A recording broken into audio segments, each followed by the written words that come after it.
Indira TV the story box channel के माध्यम से मैं शेखर आप सभी का हार्दिक अभिनंदन करता हूँ।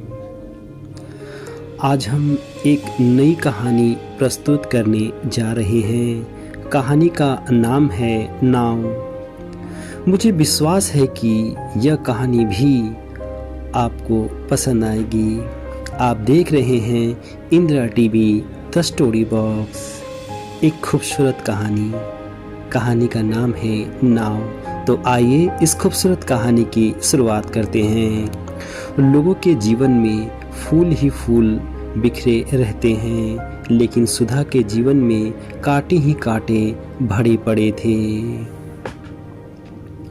सुधा के जीवन में कांटे बिखरने वाला कोई और व्यक्ति नहीं, उसका अपना ही प्रेमी काशी ही तो था। आप देख रहे हैं Indira TV the story box. Sudha BA final की छात्रा थी और उसके सौंदर्य, नाज नखरे और हाव भाव से प्रभावित होकर सब उसे रानी के नाम से पुकारते थे। उसी कॉलेज में काशी भी पढ़ता था। वह एमए प्रथम वर्ष का छात्र था और एक अच्छा खिलाड़ी, निपुण वक्ता और सर्वाधिक लोकप्रिय छात्र होने के कारण राजा के नाम से पुकारा जाता था। आप देख रहे हैं Indira TV the story box. Sudha और काशी का परिचय कॉलेज के एक फंक्शन में हुआ था, जहां काशी ने एक गज़ल सुनाई थी और सुधा ने कविता पढ़ी थी।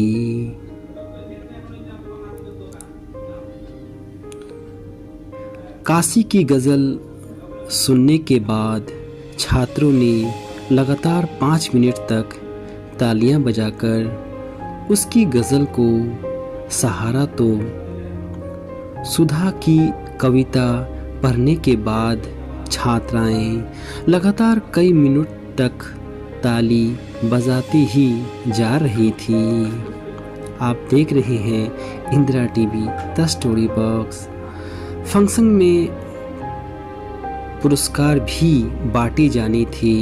जब सर्वश्रेष्ठ आइटम का चुनाव का समय आया तो जजों के सामने एक समस्या उठ खड़ी हुई। काशी और सुधा दोनों के समान अंक थे और दोनों की आइटमों को समान रूप से सहारा गया था। आखिर विचार परामर्श के बाद दोनों को संयुक्त विजेता घोषित कर दिया गया था।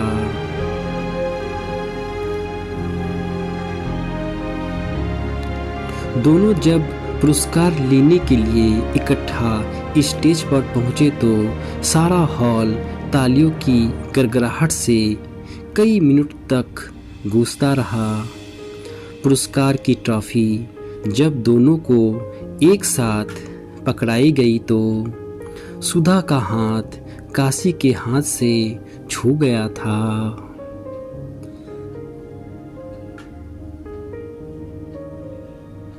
सुधा को ऐसा महसूस हुआ जैसे उसे बिजली का करंट लगा हो।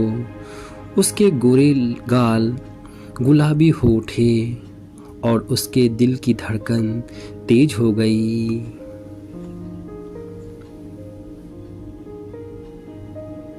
दोनों ने लॉटरी से फैसला किया गया कि पहले 6 महीने वह ट्रॉफी सुधा के पास रहेगी और बाकी 6 महीने काशी के पास ही रहेगी।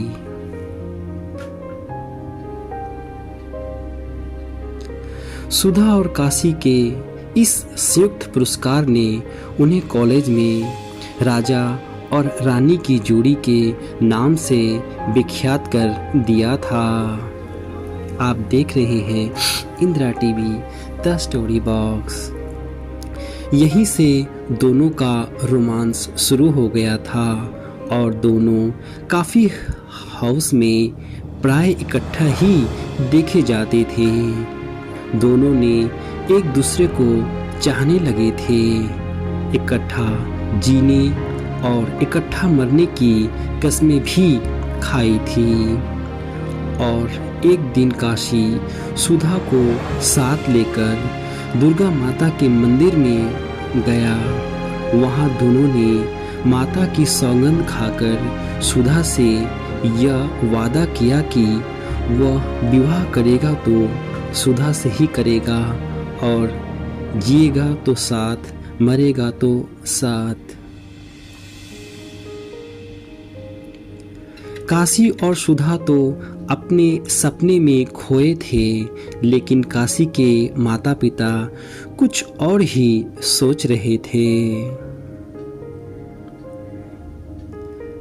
शहर के सबसे बड़े उद्योगपति सेठ प्रताप सिंह अपनी बेटी नीलम का विवाह काशी से करना चाहते थे और उससे दहेज में कार और कोठी के साथ साथ अपनी एक फैक्ट्री भी देने की पेशकश कर दी थी।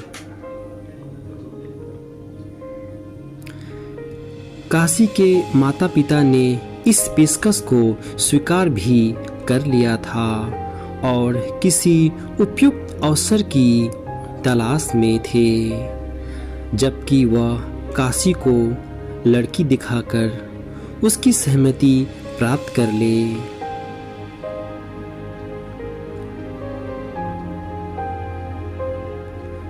लेकिन काशी के पिता ने जब उससे विवाह की बात की तो वह चौंक उठा।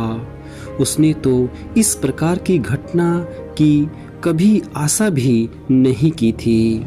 उसने तो कभी यह सोचा भी नहीं था कि उसे सुधा से अलग होना पड़ेगा।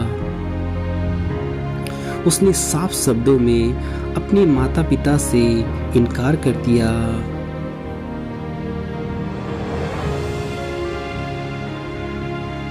माँ ने जब काशी के इनकार की बात सुनी तो उसने अपना सिर पीट लिया।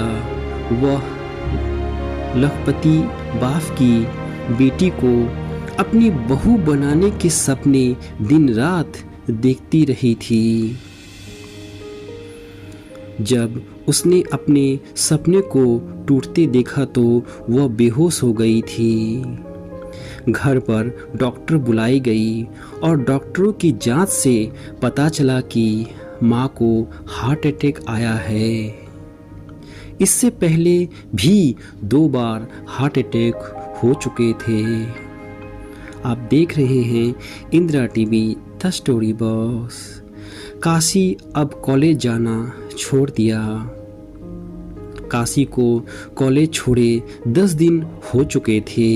इन दिनों में वह न तो सुधा से मिला था न उसे देखा था, लेकिन हर पल सुधा को याद जरूर करता था।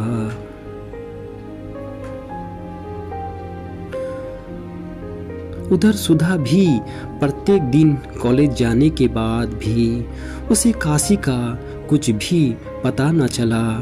वह काशी के लिए बहुत ही चिंतित और उदास रहने लगी। कॉलेज में जो भी विषय पढ़ाई जाती है उस पर उसका ध्यान ही नहीं जाता था।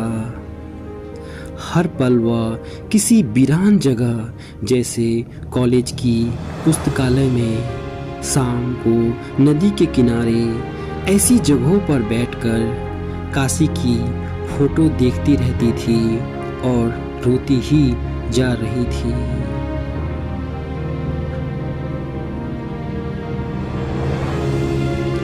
काशी दिन रात अपनी माँ की सेवा करने में लगा था। समय तेजी से बीतने लगा। फिर कुछ दिन बाद माँ स्वस्थ हो गई और चलने फिरने के लायक हो चुकी थी। उसने माँ बाप की बात मानना स्वीकार कर लिया।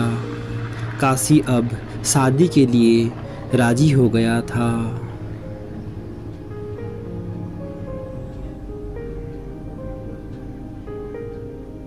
लेकिन तीसरे ही दिन, जबकि काशी के लिए शगुन देने की तारीख थी, काशी का मृत शरीर ही कमरे से निकला।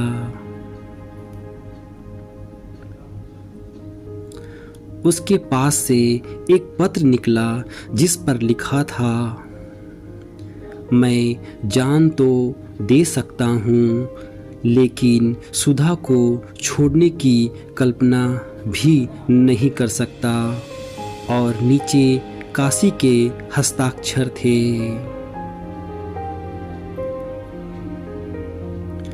जब सुधा को काशी की मृत्यु का समाचार मिला तो वह स्तंभ रह गई। उसका जीवन वीरान हो गया।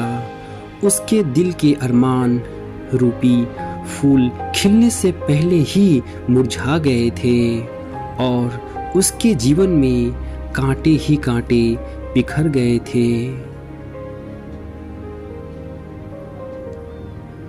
सुधा ने प्रण लिया कि काशी की याद को अमर बनाने के लिए सारा जीवन अविवाहित रहेगी, और आगे ऐसा ही हुआ।